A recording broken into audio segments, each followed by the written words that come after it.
তাল কেটে কুমির এনেছিল শ্রীলঙ্কা। বাঘেদের সুপার ফোরে এনে এবার নিজেরাই খেয়েছে সেই বাঘের থাবা।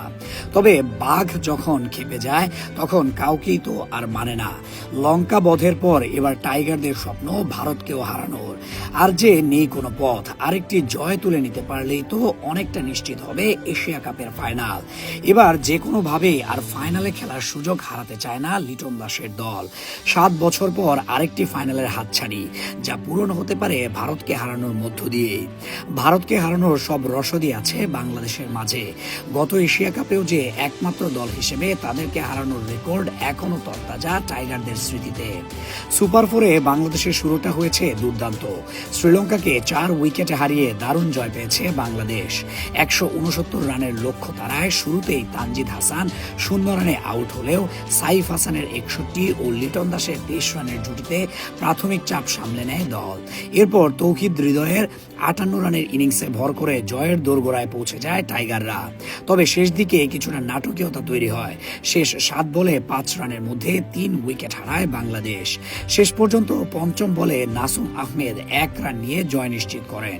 এর আগে শ্রীলঙ্কার হয়ে অধিনায়ক দাসুন সানাকার অপরাজিত 64 রানে দল পৌঁছায় 168 রানে। বল হাতে বাংলাদেশের সেরা বোলার ছিলেন মুস্তাফিজুর রহমান। 4 ওভারে 20 রানে নেন 3 উইকেট। এমন এক জয়ের পর যখন বাংলাদেশের চোখ শুধু ফাইনালের দিকেই, টাইগারদের সামনে এখন এক দারুণ সুযোগ। যে স্বপ্ন বারবার অধরা থেকে গেছে তা পূরণ করার। সুপার ফোরে শ্রীলঙ্কাকে হারিয়ে আত্মবিশ্বাসে ভরপুর টাইগাররা এবার মুখোমুখি হবে শক্তিশালী ভারতের, যাদের নেতৃত্বে রয়েছেন সূর্যা কুমার যাদব। এই ম্যাচে জয় মানেই ফাইনালের টিকিটের খুব কাছাকাছি পৌঁছে যাওয়া। 24 সেপ্টেম্বর দুবাই আন্তর্জাতিক স্টেডিয়ামে অনুষ্ঠিত হবে এই গুরুত্বপূর্ণ ম্যাচটি। সুপার ফোরে প্রতিটি জয়েই মেলে 2 পয়েন্ট, আর সম্ভাব্য 4 পয়েন্ট পেলেই নিশ্চিত হবে ফাইনাল। তাই ভারতের বিপক্ষে জিততে মরিয়া থাকবে লিটন দাসের দল। যদিও এবারের এশিয়া কাপে ভারতের দলটি অন্যান্যদের তুলনায় অনেকটাই এগিয়ে এবং শিরোপার অন্যতম দাবিদার হিসেবেই দেখা হচ্ছে তাদের।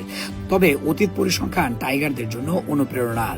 শেষ এশিয়া কাপে রোহিত শর্মার ভারতকে হারিয়েছিল বাংলাদেশ, তাই এবারও কেন সেই ইতিহাস পুনরাবৃত্তি হবে না।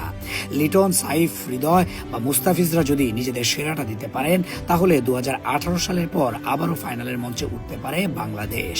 তবে এবার শুধু ফাইনালে নয়, লক্ষ্য রাখতে হবে শিরোপার দিকেও।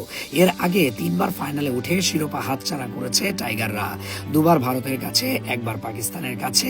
তাই এবার চতুর্থ ফাইনালে উঠতে পারলে একটাই লক্ষ্য থাকবে, চ্যাম্পিয়ন হওয়া।